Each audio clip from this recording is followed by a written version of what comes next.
All right. Hello, everyone. Welcome. It's the Avon Grove Charter School Strategic Planning Meeting. I see a lot of new faces, and we're glad to have you.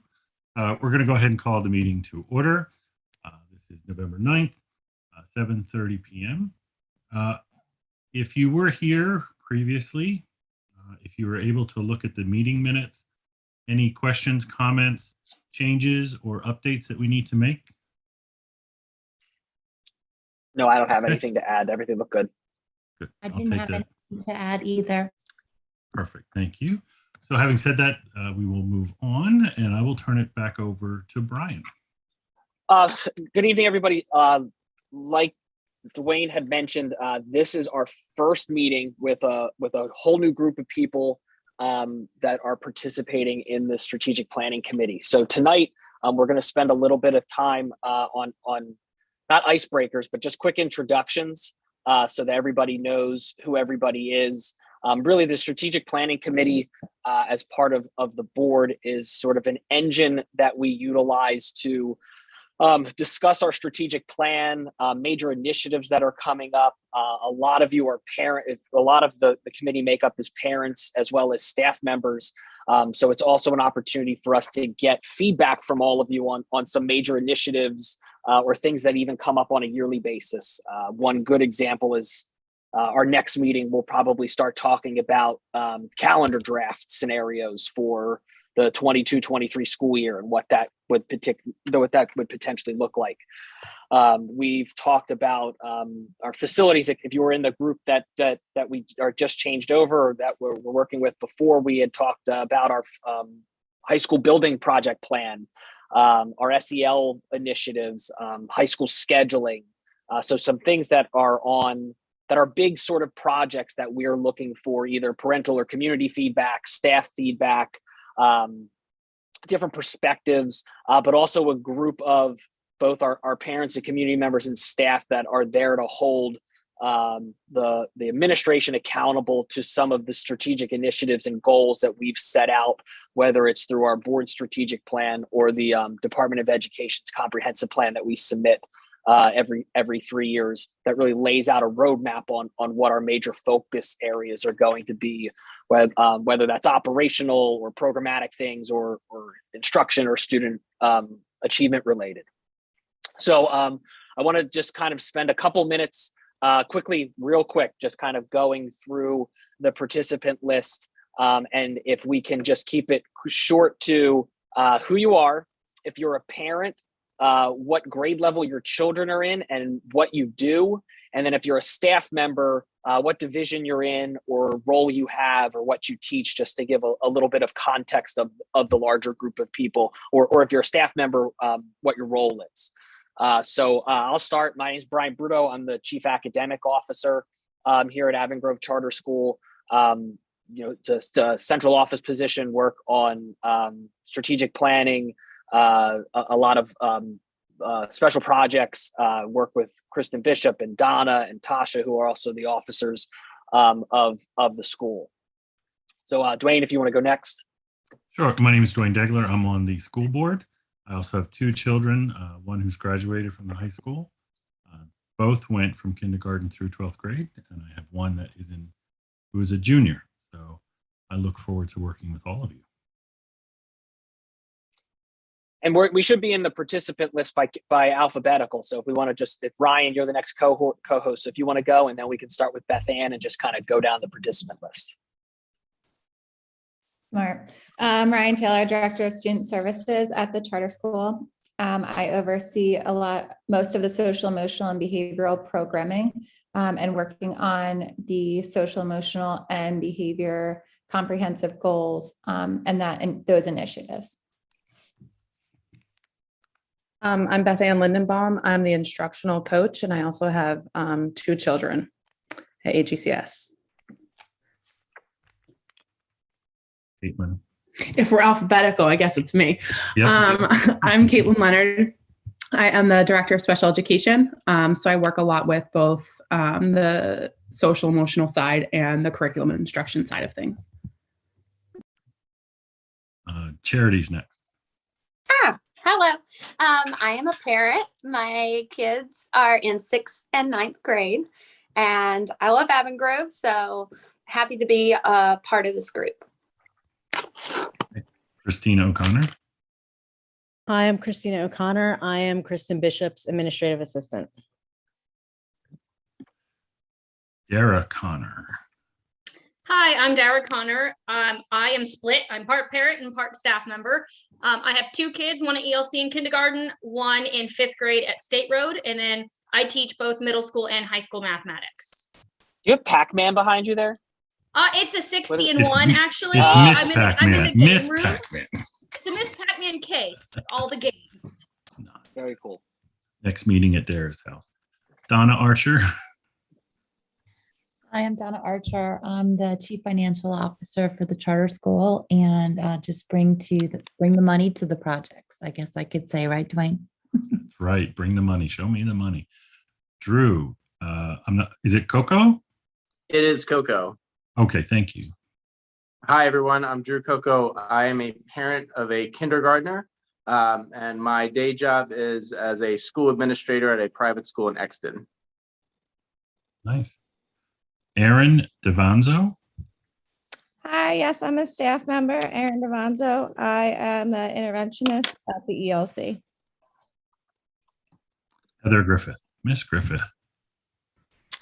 Hi, I am Heather Griffith. I have an 8-year-old son at Avon Grove Charter, and I also work there. I'm an administrative assistant for grades 4 to 6, grades 7 to 8, and then also main office.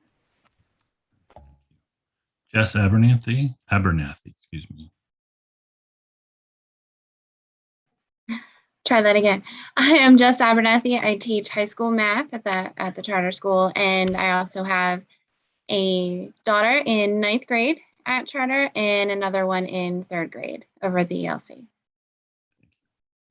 And John, just John.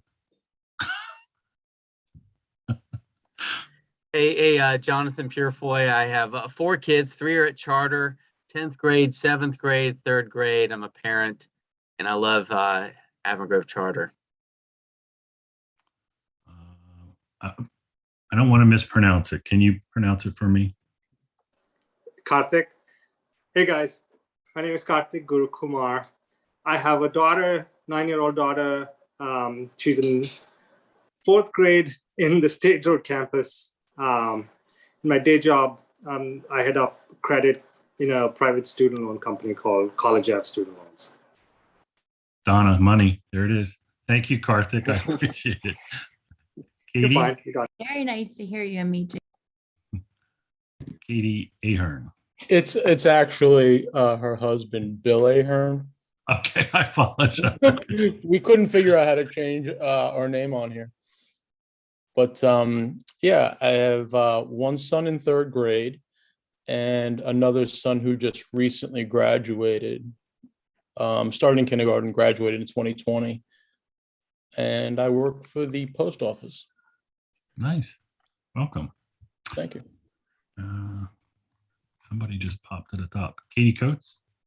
Hi, everyone. I'm a parent. I have my daughter is in 10th grade and we just started at charter in September. So we're very excited to be here. And my day job is I'm the director of learning and development at McKinsey & Company.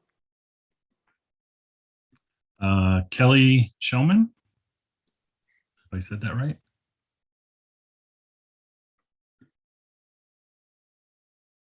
Kelly? You may be muted, Kelly. Does anyone see Kelly? Yeah, wouldn't that help if I muted myself? Hey, I am a parent of a 5th grader at State Road. We've been at charter since he was in kindergarten. Before COVID, I was a sales marketing professional for pharma, and now I am a stay-at-home mom. So I am happy to be here. Great. Maggie Johnson.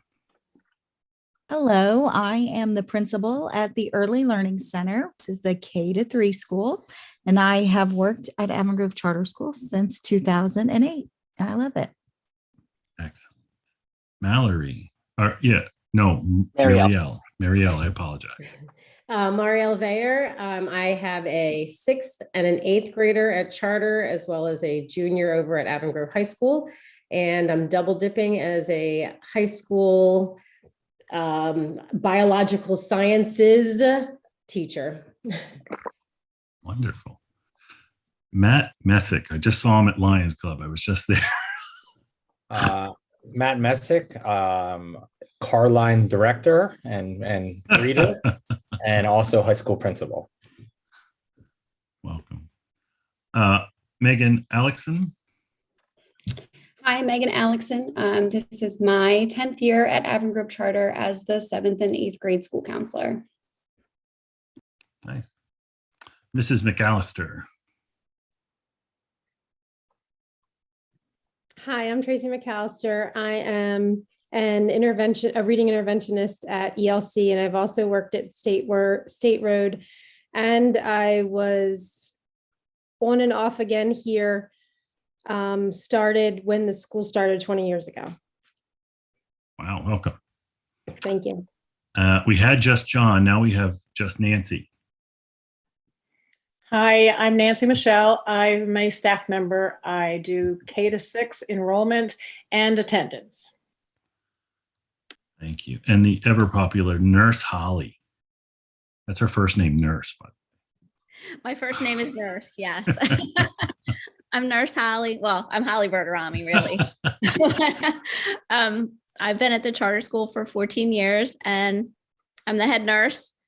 And I think I pretty much have done just about anything and everything.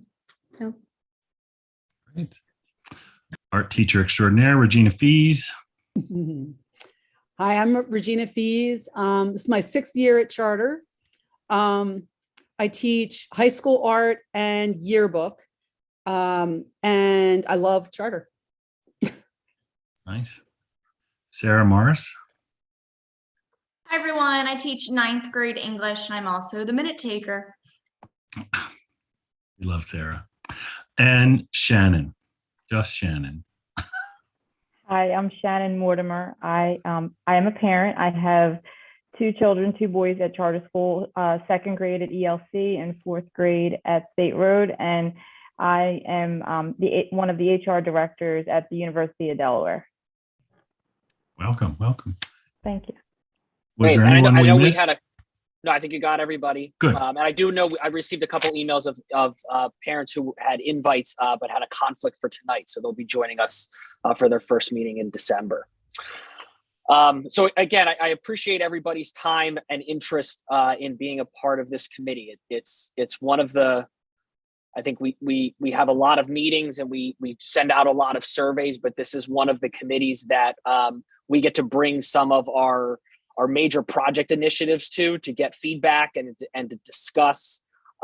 This is oftentimes a vehicle that we take things to, and as parents, sometimes you're going to get information as being part of this committee before it gets sent out to the larger public, and we really value all of our staff and the parents' perspectives and feedback during these meetings, because it is used and it is helpful when it's really difficult to survey 800 families of 1,900 kids on every issue. So we try to utilize the strategic planning committee as an avenue for those discussions to happen and to get feedback on.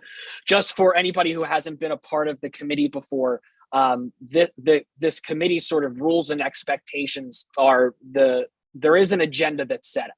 And it's oftentimes focused on those project initiatives or items related to our strategic plan or comprehensive plan. So this isn't necessarily a place where we would come and just sort of talk about things in an ad hoc fashion because it might be something that wants to be discussed. So there is sort of agendas that'll be shared out on board docs. After this meeting, I'm going to follow up with everybody that's participating with information on how to access the board docs agendas on when they're posted. And we'll also be sending out copies of our comprehensive and our strategic plan so that you can start to look at what some of those major initiatives are. I'm going to go through them, some of them just real briefly tonight so that you can see some of the topics that we have been spending the last really like 2 years discussing and formulating to put into what was our strategic plan for the board and our comprehensive plan submission for the state. So we'll go over some of those things this evening, but we'll give you those documents so that you can dive into them. It's I'll say it's not enjoyable reading. If you need to fall asleep, it's probably something that is better to read. It's not riveting, but it's going to give you a sense of the roadmap that we've tried to set out of the major things that we want to spend time, effort, money on over the next couple years in growing the school, addressing student achievement, and some exciting projects like looking at our high school schedule and our middle school schedule. We have a building project that is going to be discussed in this committee, and some of the things that go into that. But really, it is important that to note that we kind of stick to an agenda. So if whether it's something staff related or parent related that's sort of not agenda related, this may not necessarily be the best place to bring up those concerns. If there's something that you feel as a staff member or as a parent really does need to be discussed, that's something that we can look at adding to the agenda. If you feel as a community member or as a staff member, it's an important issue that needs to be discussed or addressed by the board or school administration, we can discuss adding those to the agendas. But those agendas get set to keep us focused and move along in what the purpose of the meetings are. So to start off with, I'm going to just share with everybody.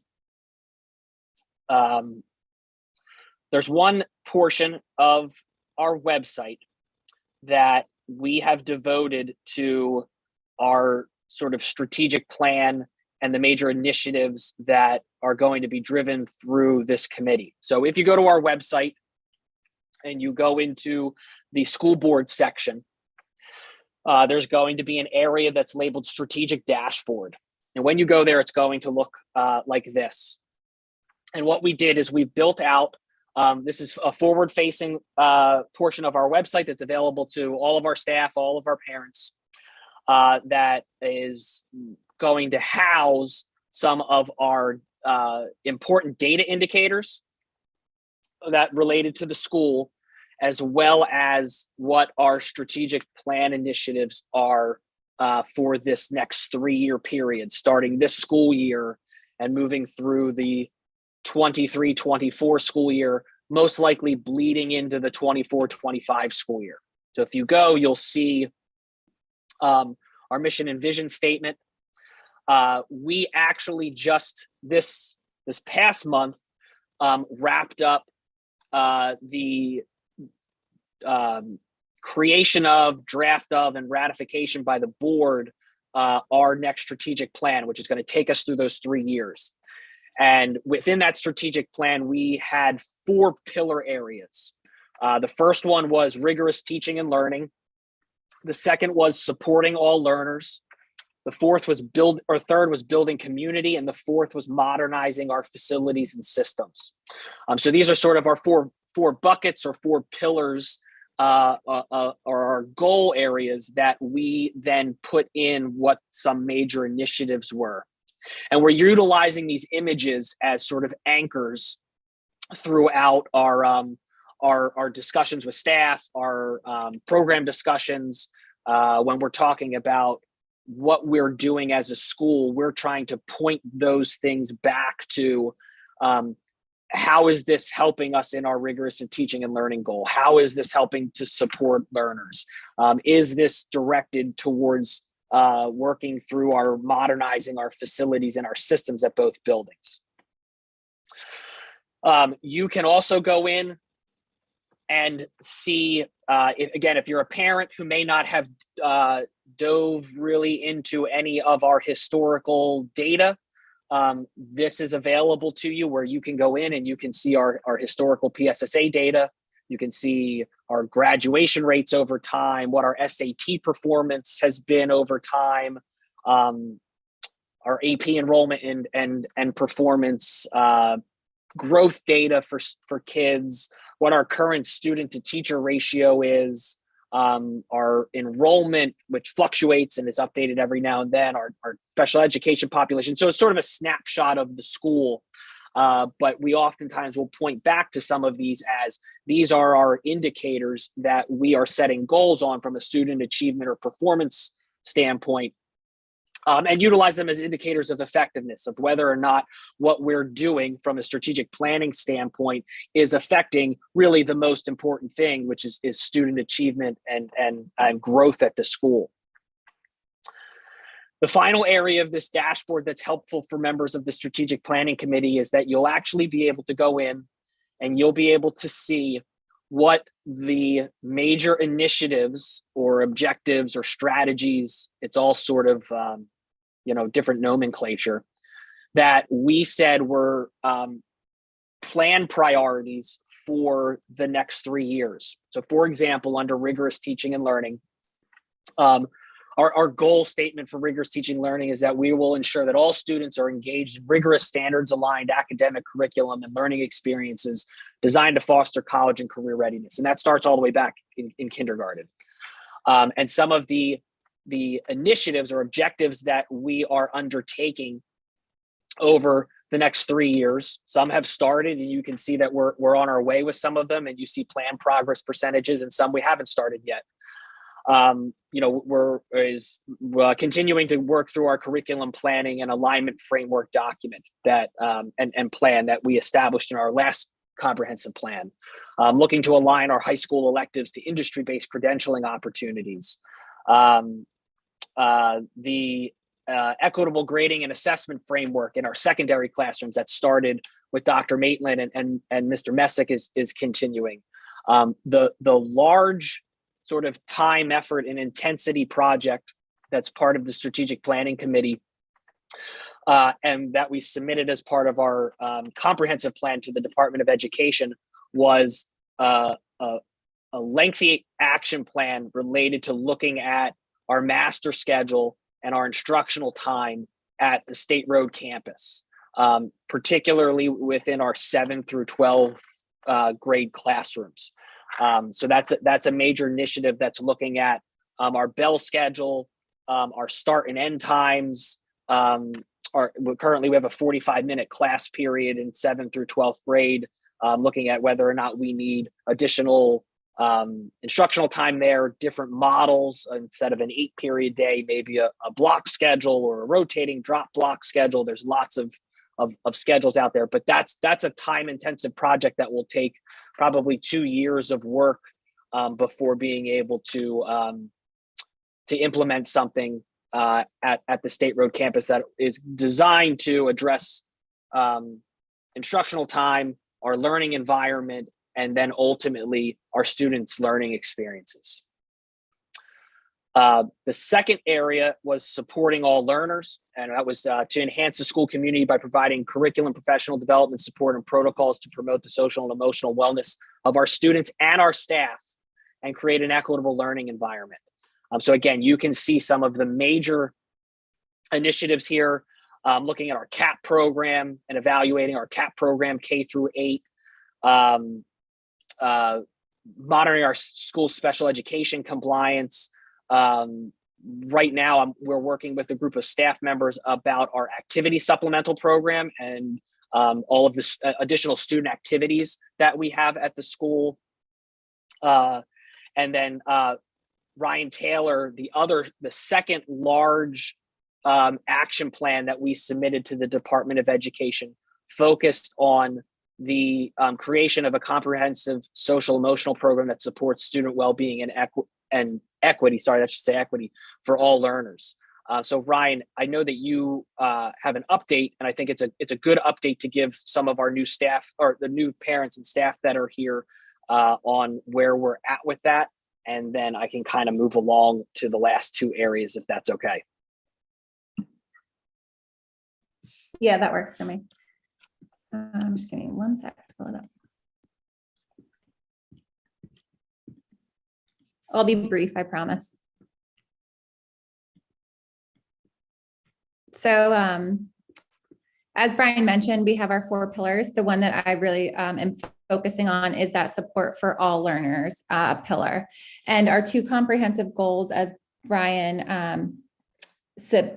alluded to, was the social emotional framework and the schedule. So under that social emotional learning program, we identified two goals over the next until 2024 that we would like to focus on. So one of them being social emotional learning and the other being positive behavior interventions and supports. So overall, big picture, our social emotional learning goal is that by 2024 that we will basically have a implemented program that supports students' social emotional well-being. And we used CASEL or CASEL, however you pronounce it, which is the Collaborative for Academic and Social Emotional Learning. It's pretty much the foundation for all social emotional learning. And there's 5 standards that go into that.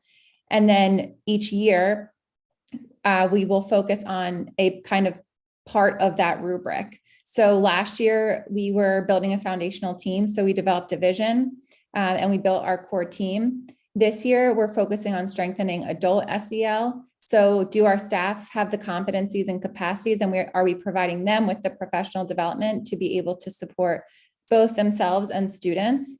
Then the following year, so next year, we will look at integrating that into student social emotional learning. The year after that, we'll be developing that cycle for continuous improvement. So it goes foundational, staff, then students, then an overall cycle for improvement. For our positive behavior programming, our goal is that if you think of instruction, it's the same for academic and behavior / social emotional learning. There's 3 different pillars or 3 different tiers. So tier 1 is your support for all students. Tier 2 is your support for some students. And tier 3 is your support for a few number of students. So if you think as you go up through the tiers of support, your interventions become more intensive. So as the plan is that we want to make fidelity at tier 1. So implementing that positive behavior support program for all students. So that is the goal. We've been working on it for a couple years now. We were not able to apply for fidelity last year because of COVID. So we went into a maintenance period. And then so this year we'll be applying for tier 1, and we hope to be fidelity at tier 1. Our reach would be meeting fidelity at tiers 1 and 2, but the goal would be by 2024 that we're maintaining fidelity at all of those tiers. So that's kind of a broad picture of what those social emotional goals are, and then how they break down. And just a quick update on where we are and how that's impacting just this year. So for our social emotional goal, we're focusing really on, again, that staff understanding. So making sure our staff knows what those standards are when it comes to social emotional learning. So how we're doing that is we're embedding it into professional development. We're focusing on staff wellness. We're really trying to promote that staff knowledge of those standards and what they mean, and modeling. And then our second priority for the year under that staff and student SEL is we met as a equity team 4 days over the summer, and we looked at all of our data through an equity lens. So we looked at behavior, social emotional, attendance. We looked at grades, academics, and what we decided, we looked at it by, race, disability, home language, ethnicity, socioeconomic status, and free and reduced lunch. I'm probably forgetting a few, but we looked at it through a multitude of lenses. And the overarching goal that we felt was really important that aligned with our school vision of supporting students, one student at a time, was that every student would have an adult that they could count on in school. And so we felt that that was really important, not only as we were returning from COVID, but also hits that equity lens of making sure that we are supporting every single student, no matter who they are or where they come from or what makes them unique. So just a quick snapshot, where we are with that is that we're still working on 3rd grade taking theirs. They're doing that this week. So I'll probably have an update. So I won't go into too much detail, but we're hovering around the same from where we are in this spring of last year, which is is good. So after a year of instruction last year, then the summer off, we're still kind of right where we were and maintaining that status. And then we'll hope to see that improve. And then for 6 through 12, we actually saw growth. So from 74% of our students reporting that they have someone that they can count on to 76%. So we're working as teams and collaborating on how we can keep reaching those students. And that's where our additional tiers come into place, and working as individual and groups to say, how do we support those students that are reporting not to have anyone? So I know I just threw a lot at you. Is there any questions on that social emotional learning piece?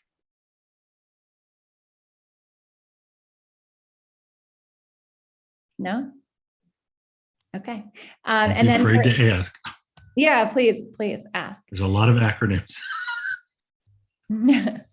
And I'm happy to answer any questions too. I know there was a ton of work, by a lot of the members that are even on this meeting that went into these plans. So I'm really proud of where we are as a school and where we're going. And I found out yesterday that we did make that fidelity for PBIS. So we'll be recognized at the conference this year for that, which is exciting. I haven't even shared that with the team yet. We just found that out yesterday. So really proud of where we're going. Now, will we get a copy of your PowerPoint that you just did? I can share out the slide deck. All right, that would be great. Mm-hmm. Thank you. Yep. So, and again, so the initiative that Ryan just shared was, I mean, maybe it's best if I give some like what our requirements are. So as a school, we're required to submit to the Department of Education every 3 years what they call a comprehensive plan. And it's usually 2 to 3 major initiatives that the school is focusing on that we submit. We evaluate our curriculum alignment. We look at our student services programs. We have to do a needs assessment, which we actually sent out to parents and students at the end of 2019, in the fall of 2019, I believe. That we utilize that information to do a needs assessment. We look at different student demographics and student data.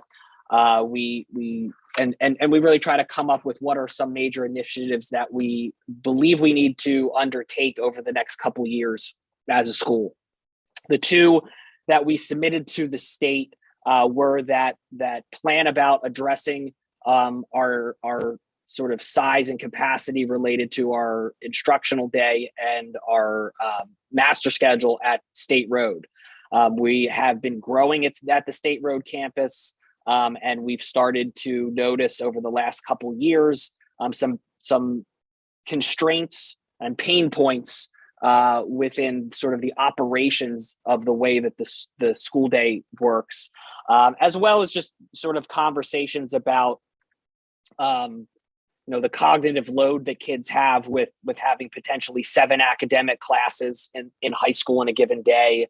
What does that look like for teachers that have to kind of like teach in 45-minute sprints multiple times throughout the day? And do we have opportunities for deeper learning experiences once you move away from the elementary longer blocks of math and ELA?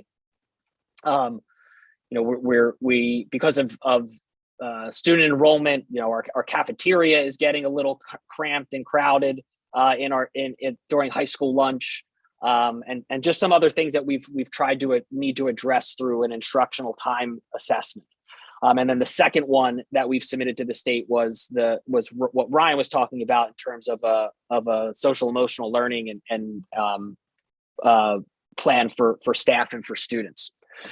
But those aren't just the 2 things that we're going to focus on over the next 3 years. Those are 2 major ones. So what we then did is we built those pillars out and submitted to the board sort of a more encompassing strategic plan that had a lot of other things. And that's what sort of that strategic dashboard addresses. So I think you can look at it as the board's strategic plan that we have out on the strategic dashboard is sort of a level above what the comprehensive plan is. The comprehensive plan we submitted to the state is two pieces of that larger strategic plan. Once you move into the third area, it's a lot about building community and how we build and extend the school's brand so that we're able to ensure community awareness and participation and forge relationships with stakeholders. So this is us looking at and evaluating our school branding and who we are, and then also trying to make sure that our name is out in the community so that people know who we are as a school. That goes to business partnerships. We try to work with local businesses and industry about high school internships, but a lot of places don't know who we are as a school, and we are much larger than just one district. We pull students from like 11 different districts right now where students live. So we have a little bit of a harder time trying to get out and spread the word throughout both Chester County, some of Delaware, and Berks, and even Lancaster County, where our students are living, who we are as a school, and trying to forge those relationships with the community, the larger community. We also are looking at repackaging and evaluating our family engagement activities.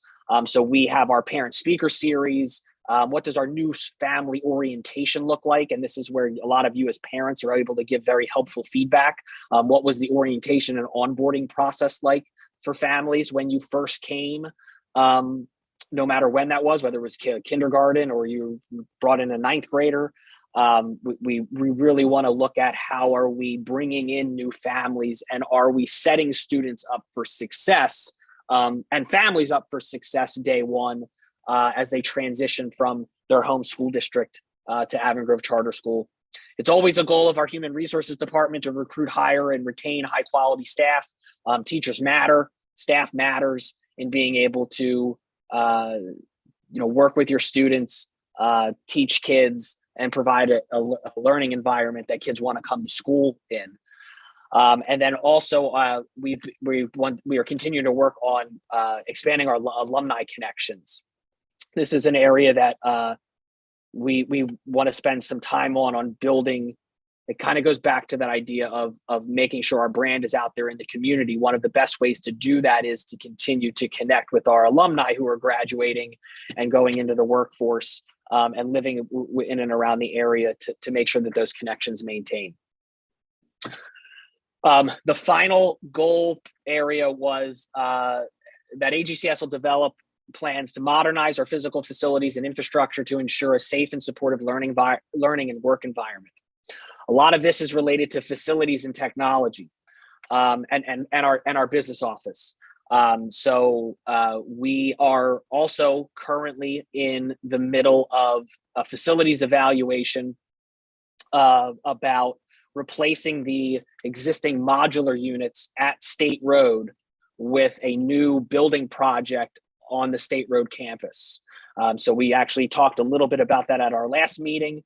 That's going to be something that continues to come up throughout really probably the next 2 years within this committee of what those architectural drawings look like, and getting feedback on this new building that we are looking to put on our State Road campus, and the removal of the modular units. So I know that is something that our primary and our elementary and middle school parents look to, like what are the physical facility conditions of the school that my student goes to, in making decisions of either staying with us or moving forward, and we're looking to modernize and replace those modular units. Our business office is putting in and doing a new financial accounting program that's gonna increase the efficiency of our business office and make things easier for the school from a business and operations standpoint. We are working on a facility maintenance schedule that really has to do with when making sure that facility items are being maintained, replaced, and upgraded on a consistent schedule, and we're not working in sort of triage mode when and waiting for things to break or need to be replaced. We always do comprehensive safety and professional development, and then at the end of this 3-year plan, our IT goal is that we really need to go back and look at our one-to-one device initiative and evaluate the success of that, and then develop plans on how we're going to continue that moving forward from a hardware software standpoint, as well as teaching and learning and supporting students. So those are the areas of the sort of strategic plan that will continue to be discussed in these meetings on a monthly basis. And then I think on top of these areas are the monthly topics and yearly topics that come up, which we come to the strategic planning committee to discuss and get feedback on. And I gave the example of next month, we're going to start to come up and discuss the following year's calendar drafts. So in December, I'm gonna be sending out some draft calendar mock-ups, and then coming to this committee, which is where we start that discussion on feedback. What do you think? Next year, if you didn't know already, is the year that Christmas, the holiday break, is only 1 week. So that's we talk about things like, do we need to have the Monday off after the holidays? Is that an additional day that we need to take off? So the feedback from you as parents and staff is always helpful on those things. So again, I think I wanted to use tonight as more of an introduction and then high-level overview of some of the things that we had been talking about in the last cycle of meetings. And now that we have new membership, I guess, or participants in the committee, so that you understood where our focus areas was and what sort of your role is going to be moving forward in terms of holding us accountable and providing feedback on some of these items. And now I kind of wanted to just open it up to anybody who had questions, comments, any context that's needed. I know that was a lot to digest without potentially having been in a lot of the meetings prior to that included the development of all of it.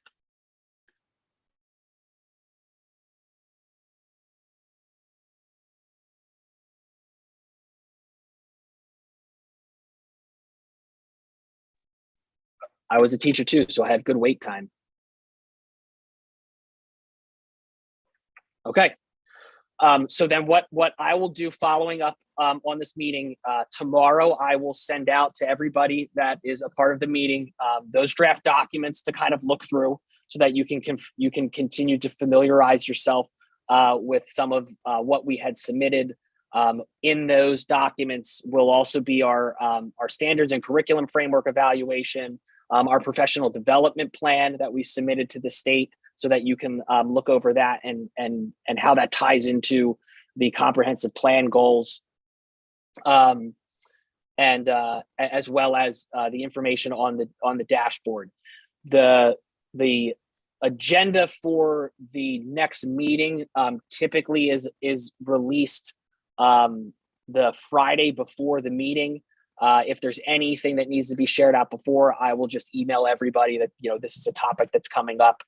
For example, if we're going to be talking about the draft calendars, I'll send that out to everybody as soon as possible, so that you can look at those and then come to the meeting already informed of what that looks like, and then with any feedback or concerns or things you want to discuss. So Dwayne, if you don't have anything else, that's really what I want to kind of utilize the introduction meeting tonight for. No, that's fine. The last thing before we close, I did want to say, this is a participatory, I can't speak. I got to dry mouth. Everyone should feel free to be able to chime in, ask questions, and be part of this team. So I know it's a lot the first night. It's always, we get to feel everybody out and everything, but feel free. And as we move forward, this is helping set the direction and where we're going. And we start getting into the fun stuff, like the new building. That'll be a lot of fun. So, and the calendars, no, Brian likes them. So we'll get through that. So it'll be good. Our next meeting is December 14th at 7:30. Again, if there's anything else, Brian will communicate that. Unless anyone has any questions, please feel free before we adjourn for the evening. Other than that, I had a quick question. If we Right ahead. feel like we're able to help on any of your goals, like for example, if we have businesses that we have friends with or anything, and we think we could help with internship opportunities, who would we need to contact in order to get those connections made and help in that goal? Me.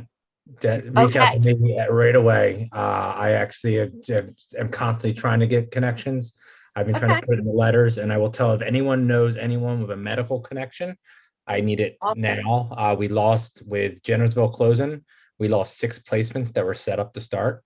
So we have students very interested in that. We do have some possibilities out there, but because of the medical community and with COVID, it's very hard for us to get a placement. Okay, any with production or like audio equipment and different things like that?